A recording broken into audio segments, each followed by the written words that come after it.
Si Papa lagi na oh. Nagunsa kaya na siya dira. Dili na ko mangandoy nga madato. Ako ang pangandoyon. Kinabuhi na lang nga malinaw. Nga bisan dili ta dato, pero malinaw ng akong pamuyo. Nagyaw-yaw-yaw-yaw raman na siya giya ha. Sa kaya giyawit ana. Muna naghangad-hangad pagid sa langit. Mura man nagnabuang si Papa oy. Maghangad-hangad sa langit nagyaw-yaw. Sa kaya giyaw-yawan na niya. Ay, nanapod akong anak eh. Klaro kayo. Muarigi na ron. Kabaw, magkona niya nga. Manawag na siya ron. Insultuhon ni ko na niya ron. Oh, ibawan ako na. Padung na diri ron. Adun daw na ko si Papa bi. Tanawa lagi. Wadi ko masayo. Padung ka diri. Kerpihay ni bata. Bantayan man ta.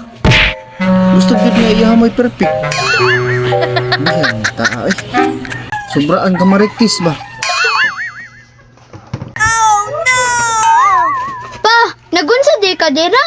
Sige lagi ka giyaw-yaw. Unsa di mong giyaw-yaw? Unya naghangad-hangad pagid ka sa langit. Unsa di mong giyaw-yaw pa? Nak, dili na gid siguro may magkabulag sa kong uyab karon ba? Paghilom pa, nagbulag man gani ang bunot og bagol sa lubi na perti kapilit. Kamo pa kaha, nabutbut rin nagunit.